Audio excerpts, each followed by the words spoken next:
Olá, está no ar Direito em Foco, programa semanal de entrevistas e debates sobre temas jurídicos relevantes. Esse programa é patrocinado pelo Núcleo de Advogados da Associação Comercial e Industrial de São Caetano do Sul. Hoje nós vamos conversar sobre um tema que vem na mesma linha dos últimos programas, que fala sobre a educação. Hoje nós vamos fazer uma pequena reflexão sobre como a educação financeira contribui para uma melhor qualidade de vida. O sistema financeiro brasileiro ela está em crescente sofisticação.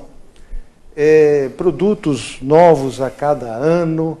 Se nós fôssemos analisar, olhar para trás lá, a quantidade de produtos financeiros que nós tínhamos e comparar com o que nós temos atualmente, nós vamos verificar aí o grau de sofisticação. Produtos dos mais variados, de várias fontes, vários riscos, tempos distintos entre as aplicações, entre o dinheiro que é tomado, enfim. E somado a isso, essa sofisticação do mercado, nós temos também uma inclusão econômica cada vez maior. Essa é uma realidade econômica que nós podemos constatar por vários índices, vários indicadores. Isso faz com que pessoas que não têm ainda um conhecimento sobre esse mercado se deparem com ele numa condição econômica diferente e começa a assumir determinados riscos que muitas vezes não têm o grau de compreensão. Então essa situação de educação financeira chegou até um nível legislativo. O decreto 7397 de 2010 criou a Estratégia Nacional de Educação Financeira. Foi criado um Comitê Nacional de Educação Financeira e atribui a toda a sociedade a responsabilidade por essa educação, levando isso até a um nível de cidadania. E nós temos algo em equilíbrio a essa cidadania, que é a questão da qualidade de vida. E para falar de um tema tão importante, que nos é tão importante para a sociedade, para cada pessoa como indivíduo, e assim inclusive que a 7397 fala, que é ensinar ou aprimorar os indivíduos e a sociedade, nós estamos aqui com duas figuras ilustres e que podem contribuir para que nós possamos entender isso. Nós estamos aqui com o Rogério Arnone, advogado, está no mercado financeiro há mais de 20 anos, é amigo aqui da casa, da TV Grande ABC, e ele é da Aluri Group, é um dos diretores da Aluri Group. É um prazer tê-lo aqui, Rogério. O prazer é nosso, Ariovaldo. E temos também o prazer de ter o doutor Elias Júlio Pozenato, cujo currículo é enorme. Nosso programa é muito curto, se eu for dar metade do currículo do doutor Elias aqui, vai consumir. Né?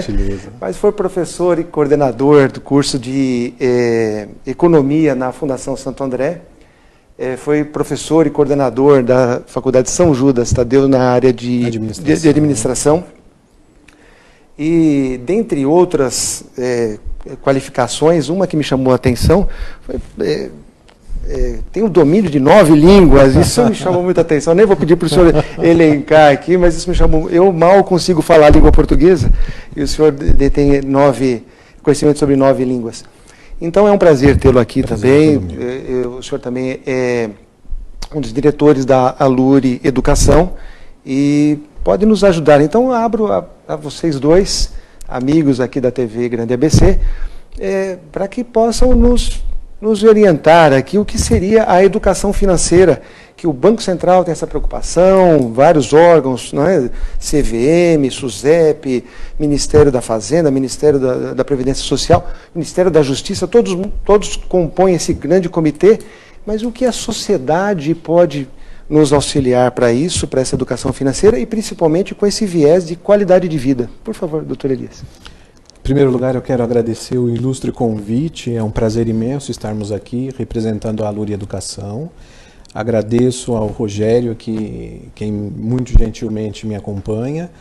Eu também gostaria de agradecer imensamente aos nossos telespectadores, que abdicaram de diversas atividades para ouvir-nos neste momento. A gente tem a certeza que esse custo de oportunidade irá valer a pena. Quando falamos em educação financeira, toda educação transforma. Então, falamos em educação financeira, geralmente as pessoas pensam: educação financeira nada mais é do que a gestão eficiente do dinheiro, a gestão eficiente de um orçamento, a gestão de receitas e despesas. Isso gera qualidade de vida? Viver com um grau de endividamento consciente gera qualidade de vida, à medida que qualidade de vida pode ser pensada como um estado de bem-estar material. Isso envolve diversos elementos, envolve alocações eficientes de recursos econômicos, isso envolve uma distribuição de renda igualitária, isso também envolve uma saúde financeira. Então, falarmos em educação financeira, de qualquer forma, é um requisito fundamental para a qualidade de vida. E educar financeiramente é um processo que envolve diversas variáveis, inclusive conhecer um pouco sobre a origem do dinheiro. Se todos nós falamos que educação financeira tem essa relação com o dinheiro é uma mercadoria, vamos dizer assim, muito antiga. Nos primórdios da existência humana, os homens tiravam o sustento dos recursos naturais, tanto alimentação quanto vestuário, enfim, e nós tínhamos o escambo, se trocavam mercadorias por mercadorias, o preço era relativo, enfim. As transações econômicas foram evoluindo e nós, do escambo, passamos para as moeda-mercadoria, por exemplo, moedas-mercadoria. As sociedades medievais elegiam aqueles bens que mais as representavam, enfim, cereal, gado, trigo, arroz, sal, como moeda. Perfeitamente, as transações evoluíam. Chegamos aí ao mercantilismo, e no mercantilismo a gente percebeu, a economia percebeu as dificuldades de negociar economicamente com moedas mercadoria, né? Por exemplo, um gado é indivisível. Como negociar, olha, um preço relativo que vale metade do gado? Meio boi. Meio boi. A perecibilidade, enfim, de produtos,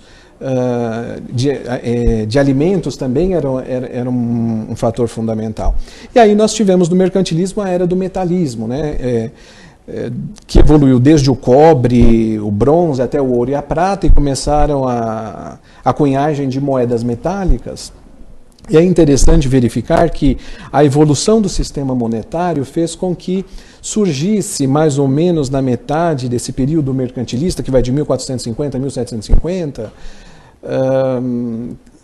as casas de custódia. As casas de custódia eram pequenos, vamos dizer assim, bancos onde se depositavam metais preciosos e se recebia um certificado de depósito. Só que o mais interessante é que naquele momento, então nós estamos falando aí em meados do mercantilismo, 1560, 1600, naquele momento eu entregava nas casas de custódia 100 moedas de prata e recebia um certificado de depósito de 100 moedas de prata. Tem que ter confiança. Tem que ter confiança, então é um pressuposto. Lógico que aí tinha-se uma tarifa para isso, mas enfim, o mais importante é que a moeda que estava circulando, essa moeda papel por quê? Porque com a evolução das transações econômicas, as pessoas não iam às casas de custódia ou a esses bancos transformarem esses certificados de depósito em moeda metálica. Começaram a circular os próprios certificados de depósito. Os papéis, entregavam papel. Exatamente, começaram a circular o que se chama em economia de moeda papel.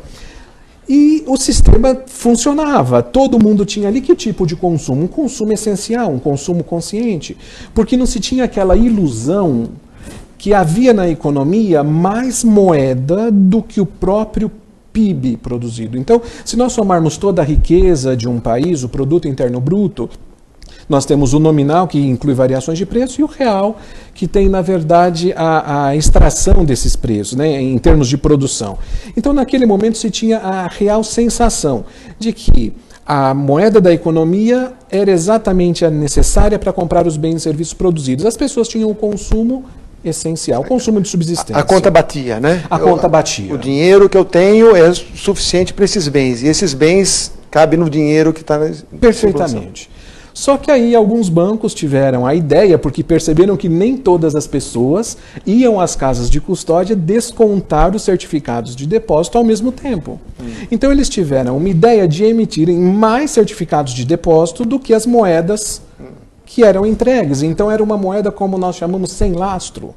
E quando entram mais moeda na economia, a facilidade do dinheiro estimula, neurocientificamente falando, o consumo. Só que qual o consumo? Um consumo além do necessário. Aí começa a surgir a figura do consumo supérfluo. Se compra mais do que se precisa, Mais do que se porque precisa, tem uma por essa abundância ilusão, de papel. Por essa ilusão que nós temos na economia um dinheiro mais barato, digamos assim. O sistema evoluiu, até hoje nós não temos mais moeda papel, hoje nós temos papel moeda. É uma moeda sem lastro metálico, mas é uma moeda que o governo, os bancos centrais, enfim, emitem de acordo com a conjuntura econômica, com o PIB real, com o nível de produção interna.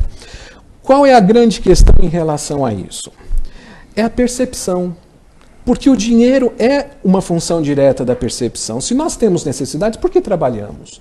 Trabalhamos porque temos necessidades de subsistência, porque temos relacionamentos sociais, porque temos identidade de objetivos. A moeda, ela nasce dentro do sistema como um facilitador do sistema de trocas dentro da economia. Sendo que se existe a sensação que ela é facilmente obtida, isso neurocientificamente estimula as pessoas a um consumo desnecessário. Mas dá prazer. Dá prazer. É esse prazer que a gente precisa controlar. É esse prazer, é esse consumo supérfluo. E, na verdade, gera até um terceiro tipo de consumo, que é o consumo conspícuo. O consumo conspícuo é aquele que se faz para demonstração social. Então, quando se fala em educação financeira, é muito importante que nós tenhamos a concepção do real valor da moeda. Aliar, por exemplo, receitas e despesas ao orçamento familiar é condição básica para uma qualidade de vida sustentável. No sistema existe a criação sucessiva de novas necessidades. São novos produtos, novos serviços. O sistema de crédito, que na verdade oferece diversos incentivos e que é excelente para uma evolução econômica desde que obtido conscientemente. O grande problema é quando as pessoas começam a optar por um consumo supérfluo e conspícuo naquela ilusão monetária de que, enfim, tudo é possível se pagar no longo prazo, aumentando um grau de endividamento. O grau de endividamento líquido, ou seja, aquele que em algum momento a pessoa não terá condição de pagar, vai corromper todo o planejamento financeiro. E é isso uma função direta de preocupações, de estresse, de pensamentos negativos dentro de um sistema que apenas evolui. O capitalismo hoje apenas evolui. Enfim, esse é um grande problema, né? Porque vai até em aspectos psicológicos muito importantes, que é de autoafirmação, e é aquilo que a pessoa tem como meta de vida, que muitas vezes é preencher algo que outras coisas não preenchem, ela tenta preencher com dinheiro por uma questão de ego. É uma questão, esse foi dado então o problema, esse é o problema. Esse foi dado o problema, Nós vamos fazer agora um pequeno intervalo, e eu gostaria de saber dos senhores, do Rogério, do Elias, como é que a gente faz o caminho de educação para eliminar esse problema. Esse problema foi muito bem colocado, realmente com grande clareza. Agora eu gostaria de saber como é que nós vamos fazer essa educação financeira para melhorar a qualidade de vida. Perfeito. Nós vamos fazer isso depois dos intervalos, ok? Olá, voltamos para o último bloco do programa Direito em Foco, que hoje está abordando o tema de como a educação financeira contribui para a melhoria de qualidade de vida. No primeiro bloco, o Dr. Elias Júlio Pozenato nos deu uma aula sobre as origens dos problemas da educação financeira, ou o que nos leva à necessidade de uma educação financeira. E eu gostaria de conversar nesse último bloco, de perguntar a ambos, tanto ao Dr. Elias como ao Rogério Arnone, como é que a gente... Qual é o remédio para a gente poder resolver essa questão, tendo-se em vista que, como nós brincamos aqui no primeiro bloco, isso é prazeroso, gastar mais do que se tem. Como é que a gente resolve isso? Então, deixa a pergunta, Rogério, qual é o remédio para esse problema? Sabe, Evaldo, quando falamos em educação financeira, me remete, né, e remete às pessoas, comportamento adequado, responsável, conhecimento adequado para tomar as decisões de forma consciente e responsável. Quando falamos em planejamento, um assunto um pouco mais amplo, aí transcende um pouco o conhecimento e às vezes falamos mais em colocar em prática métodos como cuidados na concepção, na manutenção e na sucessão de um patrimônio. Mas o Grupo Aluri, ele foi concebido como uma empresa da cadeia produtiva de distribuição de investimentos, de produtos financeiros, com viés educacional, pela preocupação e responsabilidade, não como instituição, mas como um organismo dentro do mercado financeiro, com o dever de conhecer o nosso público, conhecer o os perfis das pessoas que nós atendemos, para assim ajudarmos as pessoas, conhecendo-as e de uma forma humanizada levar isso a elas com informação, com conhecimento e traduzir talvez uma necessidade que as pessoas nem sabem que tem numa possível solução. O remédio, na verdade, para as pessoas tomadoras de recursos, por exemplo, nós temos processos de aprendizado e de acompanhamento, de mentoring e acompanhamento, onde nós ajudamos as pessoas a se transformarem de devedoras em pagadoras, pagadoras em poupadoras, poupadoras em investidoras. E é um processo de evolução. Sim.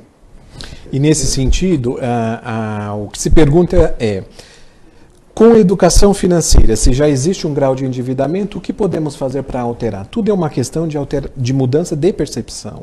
É uma questão psicológica.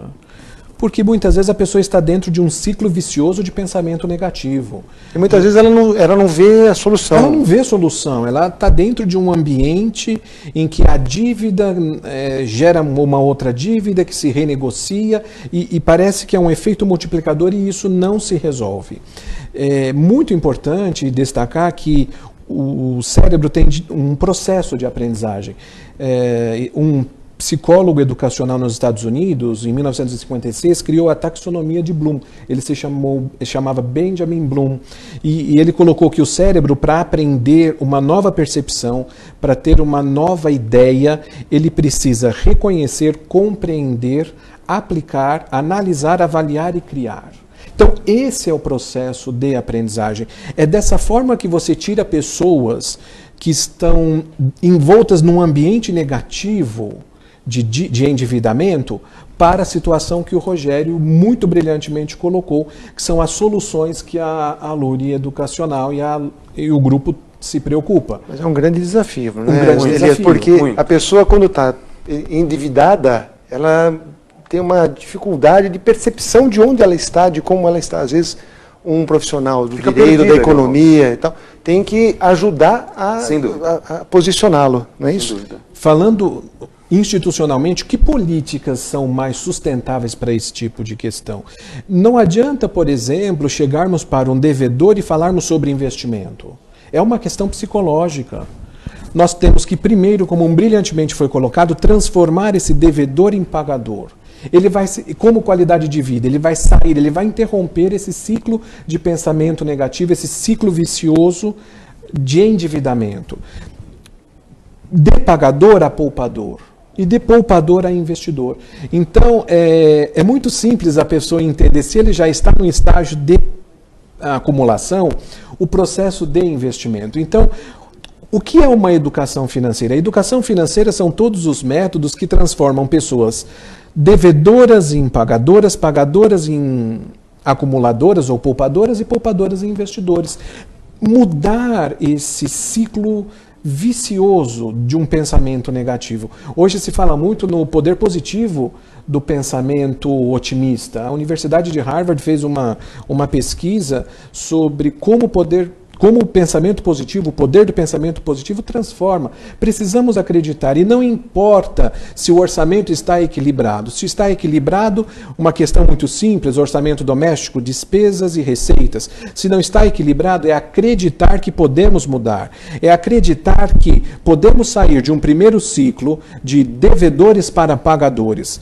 Vai ser um prazer tão grande que de pagadores nós seremos acumuladores. E esse prazer vai gerar um outro estágio mental, de acumuladores ou poupadores em investidores. Tudo é uma questão de percepção, tudo é uma questão de nós ajustarmos as nossas expectativas em relação à pluralidade de produtos que se tem no mercado, de serviços que se tem no mercado, de facilidades de crédito e usá-las conscientemente. O crédito exerce um papel fundamental na economia. Usá-lo de forma consciente faz uma grande diferença. E esse conhecimento está à disposição de todos, né?